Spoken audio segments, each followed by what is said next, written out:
উম্মতের কলিজার মধ্যে মহব্বত আসবে। আল্লাহ তাআলা তার পক্ষ থেকে ইন্নাল্লাযীনা আমানু ওয়া আমিলুস সালিহাত সায়াজআলু লাহুমুর রাহমানু ওয়ুদ্দা।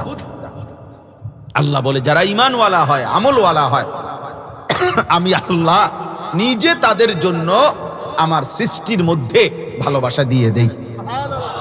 এটার তাফসীর এটাই, সূরা মারইয়ামের এই আয়াতের ব্যাখ্যা এটাই। আল্লাহ যখন তার কোনো বান্দাকে পছন্দ করে তো গোটা সৃষ্টি এটা জেনে যায়। আল্লাহর কুদরতে গোটা মাখলুক জেনে যায় এই আল্লাহর মাহবুব, তখন গোটা সৃষ্টি তাকে ভালোবাসে, গোটা মাখলুক তাকে ভালোবাসে।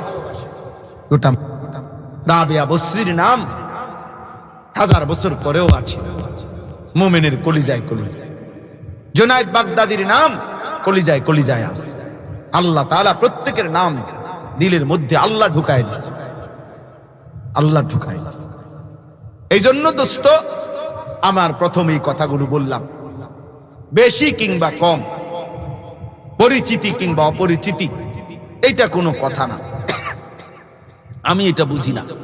আমি বুঝি যে আমার আল্লাহর কথা বলতে হবে, যে আল্লাহর কথা ফেরি করছি, কখনো উপরে কখনো নিচে, কখনো দুয়ারে দুয়ারে, কখনো মানুষের দ্বারে, নিচে উপরে সর্বত্র। গমে আশিকি তেরা শুকরিয়া, আল্লাহকে বলছি আল্লাহ তোমার রাস্তায় বলতে গিয়ে যতবার বেইজ্জতি হইলাম, কষ্ট পাইলাম, দুঃখ পাইলাম, লাঞ্ছনা পাইলাম, সবটার বিনিময়ে তোমার শুকর, তোমার জন্য বেইজ্জতি হয়েছি, তোমার কথা বলতে গিয়ে অপমানিত হয়েছি, তোমার কথা বলতে গিয়ে ধাক্কা খাইছি, তোমার কথা বলতে গিয়ে লজ্জিত হয়েছি। ফিরায়ে দিছে মাওলা। মুসা আলাইহিস সালামকে আল্লাহ তাআলা তুর পাহাড়ে বলছেন ইন্নী আনা রব্বুক ফাখলানা আলাইক। মুসা আমি তোমার রব আল্লাহ, তুমি তোমার দুইটা জুতা খুলো। অথচ তাফসীরের মধ্যে আছে, কোরআনের আয়াতের মধ্যেও আছে, মুসা আলাইহিস সালাম এই প্রথম তুর পাহাড়ের এই চূড়ায় কেন আসছেন? এতটা প্রচন্ড ঠান্ডা, তখন রাত্রি গভীর, ওনার স্ত্রীকে নিয়ে উনি নিজ এলাকার দিকে ফিরে আসতেছিলেন। 10 বছর হযরত শুআইব আলাইহিস সালামের বাড়িতে ছিলেন মাদায়েনে। এরপরে স্ত্রীকে নিয়ে আসতেছিলেন। স্ত্রী ছিল সন্তান সম্ভবা, গর্ভবতী, সাথে বকরি ছিল ওনার, এসব নিয়ে আসতেছিলেন। প্রচন্ড ঠান্ডা, পথ হারায় ফেলছেন, আবার ঠান্ডাও ভীষণ। ঠান্ডায় ওনার বিবি কাঁপতেছিল, শুআইব আলাইহিস সালামের কন্যা। তো স্ত্রীর জন্য নিজেও ঠান্ডা, একটু আগুনের তালাশে উনি এই চূড়ার মধ্যে উঠছিলেন। একটা গাছের মধ্যেও দেখতে আল্লাহর কুদরতে দেখতেছিলেন যে গাছের মধ্যে পাতাগুলো জ্বলে জ্বলে আলোকিত পড়তেছে নিচে। উনি ভাবছেন যে এখানে আগুন জ্বলতেছে, তো ভাবছেন যে কিছুটা এই গাছের কোনো ডাল আগুন সহ যদি এটা নিয়ে আসে, তাহলে ওনার স্ত্রী এবং উনি যদি, আমাদের দেশে যে আগুন পোহায় গরম শীতকালে আগুন পোহায় না এরকম, তাহলে ঠান্ডাটা কমে। এই জন্য এখানে গেছে। না আছে কোরআন শরীফে যে ইন্নী আনাস্তু নারা,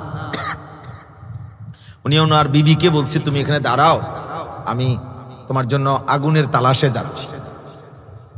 তাইলে এতটা ঠান্ডার মধ্যে তাফসীরে আছে যে নিচে বরফ পড়তেছে পায়ের নিচে, কিন্তু এই মুহূর্তে এত ঠান্ডা, এরপরেও মহান আল্লাহ পাক রব্বুল আলামিন এখানে যখন উঠছেন তো আল্লাহ তাআলা আগে বলে নিছে ফাখলানা আলাই, জুতা খোলো। অথচ এখন শু পরা দরকার, মোজা পরা দরকার, ঠান্ডা বেচারা মরে জান শেষ। কিন্তু তবুও আল্লাহ তাআলা বুঝাইছেন আল্লাহর কথা শুনবার আদব, জুতা খুলে বসো, জুতা খোলা যাও। ওয়া আনা আখতারতুকা ফাসতামি' লিমা ইউহা, আল্লাহ বলছে জুতা খুলো, আমি তোমাকে বাছাই করেছি, আমি তোমাকে নির্বাচিত করেছি, আমি এনেছি তোমাকে এখানে। ফাসতামি' লিমা ইউহা, অতএব আমার ওয়াহি মনোযোগ দিয়ে শোনো। এই জন্য সবার জন্য এটা নসিহত। এই জন্য দেখবেন আমাদের কওমি মাদ্রাসায় যুগ যুগ ধরে এই নুরানির ছোট বাচ্চা 6 বছরের, আবার দাওরায়ে হাদিসের বড় ছেলে 22 বছরের, 24 বছরের, সবাইরেই আমরা, অর্থাৎ মাস্টার্স আমাদের দাওরা, তো শিশু শ্রেণী, মাস্টার্স শ্রেণী সবার জন্যই আমরা জুতা খোলা অবস্থায় সমান জায়গায় বসে এরপরে সবক পড়ানো। কেন? আমরা একটা মাদ্রাসা 5 তলা বিল্ডিং, ভবন, এত কিছু যদি করতে পারে তো 30টা টেবিল, টুল বানানো সম্ভব না মাদ্রাসার পক্ষে?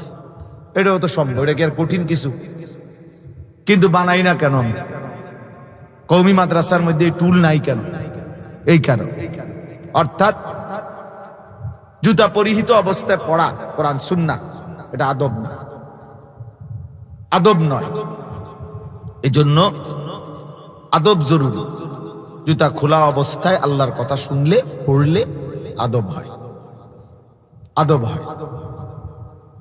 রাসূলুল্লাহ সাল্লাল্লাহু আলাইহি ওয়াসাল্লামের কাছে জিবরাইল মানুষের আকৃতিতে যে কয়বার আসছেন, তো হাদিসে আছে, বিখ্যাত হাদিস, হাদিসে জিবরাইল, ওইখানে আছে যে জিবরাইল আলাইহিস সালাম এসে নবী সাল্লাল্লাহু আলাইহি সাল্লামের সামনে বসছেন, বসে একদম নবীজি সাল্লাল্লাহু আলাইহি সাল্লামের 2 হাঁটু বরাবর, হাঁটু সমান করে মুখোমুখি হইয়া বসছে।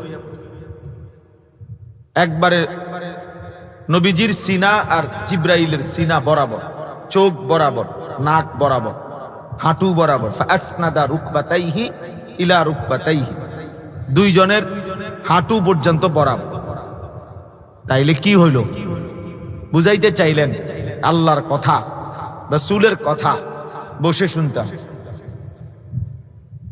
এবং নবীজি বলছেন, হাদা জিবরাইল ইউআল্লিমুকুম দীনাকুম, এটা জিবরাইল তোমাদের দ্বীন কিভাবে শিখবে এটা সে তোমাদেরকে প্র্যাকটিক্যাল দেখাই দিল। সাহাবীদেরকে তিনি বলছেন। এই জন্য আমি আবারও বলছি, তোমরা যদি আমার এই কথা চেষ্টা করে দেখো, পিছনে গিয়া জুতা খুলে বসো, আর যদি শুনতে রাজি না হও তো চলে যাও এখান থেকে, দয়া করে তোমরা চলে গেলে ভালো, আর নয়তো এখান থেকে সরো, সরো ভাই, এখান থেকে সরো। সুন্দর করে বললাম, বাংলা কথাটা বুঝছো না এতক্ষণ? আর নয়তো যাও, বাইরে যাও, যার মন চায় চলে যাও, কোনো সমস্যা নেই। গাফেলকে বলার কি দরকার? হ্যাঁ, বইতে হবে সবাই, যেমনে পারে এমনে বই।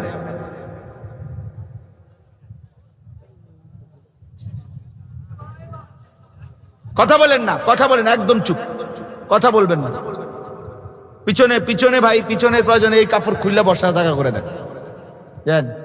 আপনারা এখান থেকে সরেন, সরেন এখান থেকে, সরো, বাবা সরো। হ্যাঁ, না হয়তো চলে যাও, অসুবিধা না, আমার কোনো আপত্তি নেই, কিন্তু শুনতে হলে এনে বইতে হইল। আপনি রাগ হলে আমার কিছু করার নেই, পিছনে জায়গা আছে, কেন বসবে না? মাশাআল্লাহ। ওই কালো গেঞ্জিওয়ালা বসো, যাও ওখানে যাও, যান। এই ছেলে, যাও এখান থেকে, বেটা সরো এখান থেকে, সরো।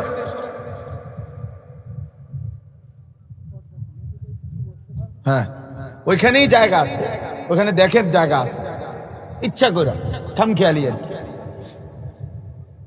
শালাস না, এটা খুললেন না। বাবা এদিকে যাও, বাবা ওইদিকে, এদিকে আইতেছো কেন? ওইদিকে, ওইদিকে যান।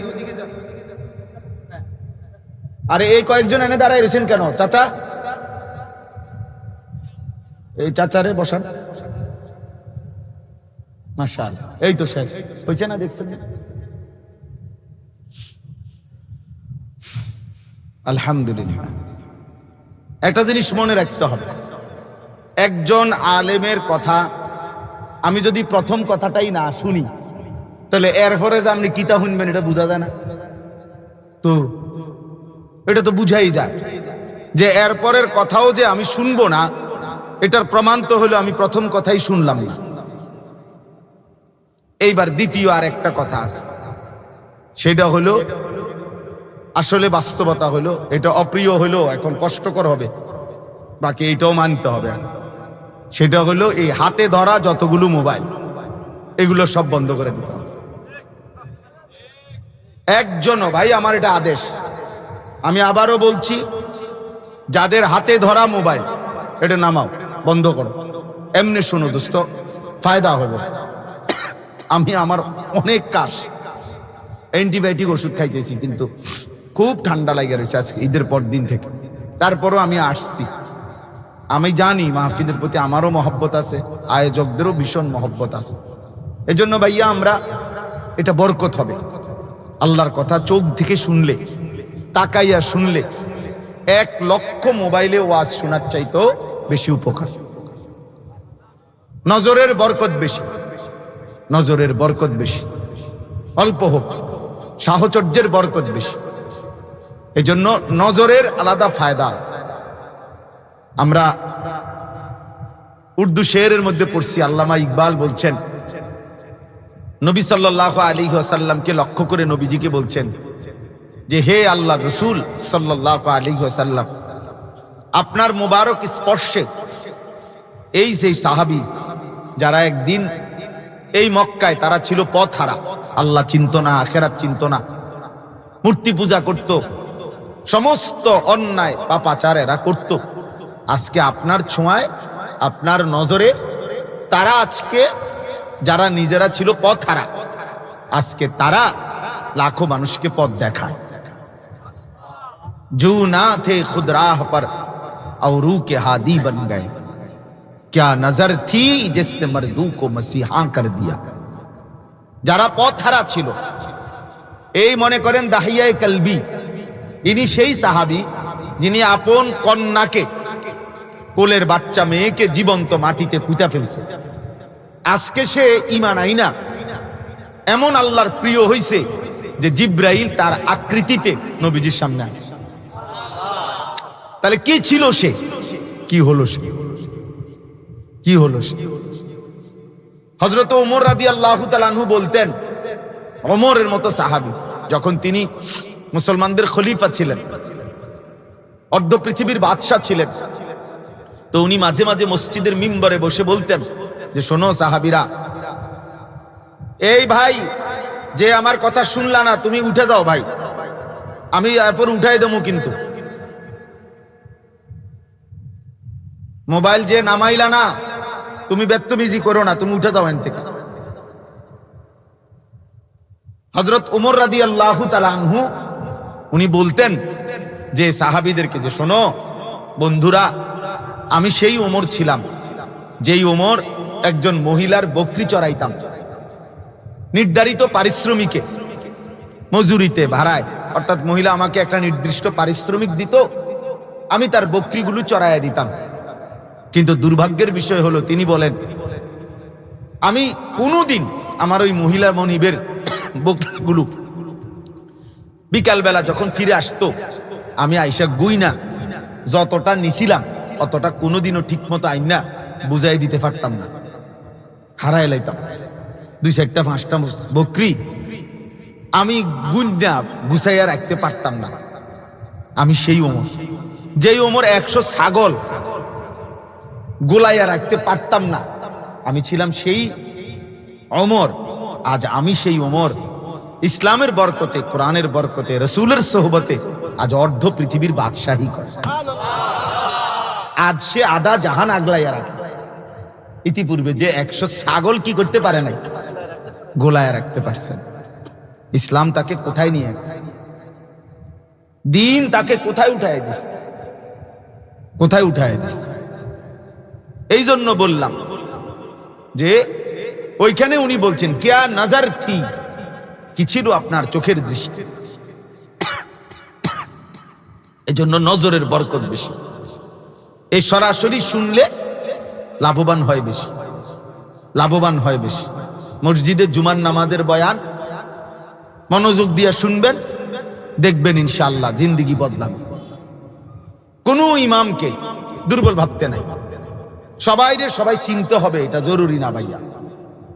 আমাদের সবচেয়ে বড় গাফলতি, আমাদের একটা বহুত বড় ত্রুটি, আমরা জনপ্রিয়তার মোহে পড়ি। আল্লাহ তাআলার কুদরত, এটা ইচ্ছা। কাউকে আল্লাহ একটু বেশি মানুষের সামনে বলার সুযোগ দেয়, কাউকে আল্লাহ কম মানুষের সামনে বলার সুযোগ দেয়, এটা মহান আল্লাহর ইচ্ছা। এটার মধ্যে আহামরি কোনো কৃতিত্বের কিছু নাই। 10,000 মানুষ যদি এখানে জমা হয় আজকে, তো আমার কবর আযাব মাফ তো কি লাভ হলো? মানে আমার এই জনপ্রিয়তা দিয়ে আমার কি হবে?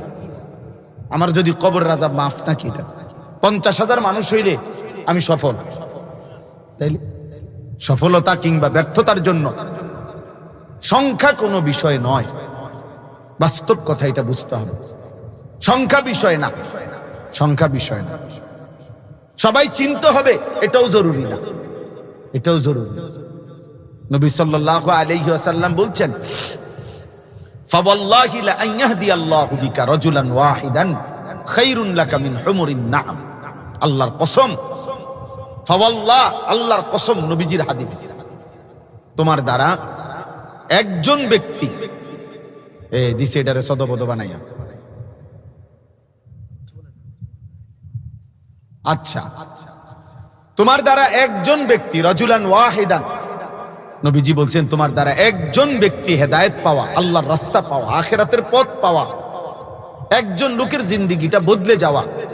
নবীজি বলছেন গোটা আরবের সমস্ত দামি উট তোমাকে হাদিয়া দেওয়ার চাইতেও কোটি গুণে এটা বেশি উত্তম। কয়জন ভাই? একজন। রাজুলান ওয়াহিদান, একজন লোক। তাহলে সফলতার জন্য 10,000 জরুরি না, সবাই চিনতে হবে এটাও জরুরি না। কোরআনুল কারীমের মধ্যে 25 জন নবী এবং রাসূলের নাম আছে কোরআন শরীফ। কতজন? তো নবী এবং রাসূল মোট 25 জনই তো 1,24,000 একটি বর্ণনা। তাইলে এই বর্ণনাটা যদি ধরে নিলাম, তাই 1,24,000 নবী এবং রাসূল, তো 25 জন যাদের নাম কোরআন শরীফে আছে। আচ্ছা, আরো কিতাবাদিতে খুঁজলে আরো নইলে 50 জনের নাম পাইবেন, তাহলে আপনি নইলে 100 জনের নাম পাইবেন। ঠিক আছে, হুজুর করছেন 100 জনের নাম পাইবেন সর্বোচ্চ করে বাড়ি সালাম দিয়া, বাড়ি সালাম দিলে হয়তো আরো 100 পাইবেন, তাহলে 125 জন হইল। 125 জন হলো না? তো তাইলে বাকি যে লক্ষ এর চাইতে বেশি নবী এবং রাসূলের নাম পৃথিবীর কেউ জানে না, কোনো কিতাবেও নাই, তো ওনারা ব্যর্থ, এইটা বুঝতে হবে। এটা উলামায়ে কেরাম আপনাদেরও বোঝা দরকার, আপনাদেরও বোঝা। মূলত ফিকির দরকার, বাপ ফিকির দরকার। আমি কইলে কয়জনে শুনবো, আপনি কইলে কয়জনে শুনবো, মানে আপনি কয়জন হইলে আপনি মনে করছেন যে আপনি সফল? আপনি বলেন তাহলে। অনেককে বললে এটা বলে, আমি কইলে হুজুর শুনবো কয়জন? কয়জন আপনি কোন? তাইলে কয়জন শুনলে আপনার কাছে ভালো লাগবো আপনি বলেন? এমন তো নাই। আল্লাহর কথা বলা এটা না আমার জিম্মাদারি। কোরআনুল কারীমের মধ্যে আছে ওয়ামা আকসারুন নাস ওয়ালাউ হারাসতা বিমুমিনিন, সূরা ইউসুফের আয়াত। আল্লাহ বলে, বন্ধু আপনি যদি প্রচন্ড চান, ওয়ালাউ হারাসতা, খুব বেশি আগ্রহ যদি করেন, সব লোক ইমানদার হবে না। ওয়ামা আকসারুন নাস, অধিকাংশ লোকই ইমানদার কি হবে না, হবে না। আপনি যত চিৎকারই করেন, যত কষ্টই করেন, যত আগ্রহী করেন, তাইলে আপনি এখানে সংখ্যা কোনো বিষয় না, সংখ্যা কোনো বিষয় না। কলিলাম মা তাশকুরুন, আল্লাহ বলছে আমার কৃতজ্ঞতা আদায় করে কম। কলিল, কলিলাম মা তাযাক্কারুন, কোরআনে আল্লাহ বলছে উপদেশ গ্রহণ করে কম, কম, কম মানুষ। আমার শায়েখ আল্লামা মুফতি মুশতাকুন নবী কাসেমি হুজুররে আমি বলছিলাম একবার এতেকাফের সময়, আমাদের যেমন এই বছর আমরা এতেকাফ করছি হুজুরের সাথে প্রায় 1100 লোক এক মসজিদে। একই মসজিদে 1100 সাথী ইতিকাফ করছে। আলহামদুলিল্লাহ, আল্লাহ করাইছে। এখন প্রশ্ন হলো, এটা তো শুনতে খুব বিরাট ব্যাপার, তোমার কি তো কোন 1100, ঠিক আছে, এটা শুনতে তো বিশাল মনে হইছে না, যে যেখানে একটা মসজিদে একজন লোক পাওয়া যায় না, বুড়া অসল একজন রে কান্দে করে আইনা হতায় দেয়, ঠিক না, সেখানে 1100 লোক আর টাকা দিয়া, হ্যাঁ, ছাতি মাতি কত কিছু দেয় দিয়া। কিন্তু প্রশ্ন হলো, আমি হুজুর এটা বলছিলাম একদিন, হুজুর আলহামদুলিল্লাহ অনেক লোক ইতিকাফে আসছে, তো হুজুর তখন একটা কথা বলছিল আমারে, মাওলানা খুশি হয়ে গেলেন, 1100 লোক 1000 লোক শুনে সারা বাংলাদেশ থেকে 1000 লোক আইছে। আর এই মুহূর্তে শুধু কুমিল্লা জেলার কান্দিরপাড়, মানে কুমিল্লার যেই সুপার মার্কেট যেখানে, হুজুর বলতেছেন মাওলানা শুধু এই মুহূর্তে রমজানের শেষ দশকে কুমিল্লার কান্দিরপাড়ে মার্কেটে কি পরিমাণ মুসলমান নারী পুরুষ ভাবেন তো। কুমিল্লা কান্দিরপাড়ে তো সারা বাংলাদেশের সবাই গিয়ে মার্কেট করে, কথা বলেন না কেন, শুধু ওই অঞ্চলের মানুষগুলো, সারা বাংলাদেশের না, প্রত্যেক অঞ্চলেই তো কি আছে, মার্কেট আছে। তাহলে কি পরিমাণ মানুষ ওই মার্কেটে আছে, তাদের ধারে সারা বাংলাদেশ থেকে 1000 আসছে, এটা বেশি হয়ে গেল। তখন আমি বললাম আস্তাগফিরুল্লাহ, জি এটাই ঠিক কথা, যে খুশি হওয়ার কি নাই, কিছুই নাই। 18 কোটি মানুষের কয় পার্সেন্ট এটা? 18 কোটির সাথে 100 কত পার্সেন্ট? কোন পার্সেন্ট আছে এখানে? এই জন্য দোস্ত, মূল বিষয় হলো এটা। আল্লাহ বলছে কালিলাম মা তাশকুরুন, আমার শুকর আদায় করে কম, আমার কথা থেকে উপদেশ নেয় কম। ওয়া কালিলুম মিন ইবাদিয়াশ শাকুর, আল্লাহ বলছে আমার শুকরকারী বান্দা হয় কি কম, কালিল, কম। অতএব আমি প্রথম আমার অনুরোধ, আমি যারা উলামায়ে কেরাম আছেন, স্থানীয় ইমাম সাহেবগণ আছে, প্রিয় ভাই আমার, আমি আমার কলিজার সবটুকু দিয়ে এই অনুরোধটা করতে চাই আগে, যে আপনারা আপনাদের ফিকির বাড়ান। জনপ্রিয়তার দরকার নেই। 30 বছরে আপনি শুধু 3 জনরেই বলছেন, আর 3 জন থেকে 1 জন আল্লাহর পথ পাইছে, আপনার জান্নাতের জন্য হতে পারে এই 1 জনের সেজদাই যথেষ্ট। খালাস, মুক্তি হলেই তো হলো, মুক্তি হইলেই তো হলো। সবাই চিনতে হবে, এটা জরুরি। 1.25 লক্ষ সাহাবীর সামনে সবাই জানে, 1.25 লাখ সাহাবী বিদায় হজ্জে আরাফাতের ময়দানে নবীজির সামনে ছিল। তো নবীজি তখন খুতবা দিছে, তখন 1.25 লক্ষ সাহাবী ছিল আরাফাতে হজ্জের সময় নবীজির সাথে।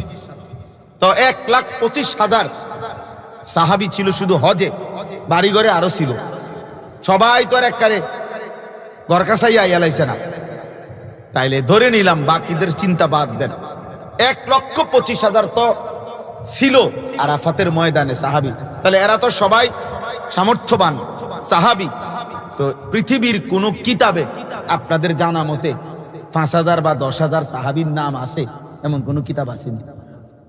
বলে তাইলে আপনি ধরেন একেবারে 5,000 সাহাবীর নাম খুঁজে বাইর করবেন, নয়তো 10,000 সাহাবীর নাম খুঁজে পাইতেন না। 10,000, 313 জন বদরি সাহাবী, উনাদের নাম একসাথে আছে, আর আলগা আলগা কিছু নাম আছে। আমি ধরে নিলাম 1,000, ধরে নিলাম 5,000, ধরে নিলাম 10,000, হবে না কোনোভাবেই, ধরে নিলাম।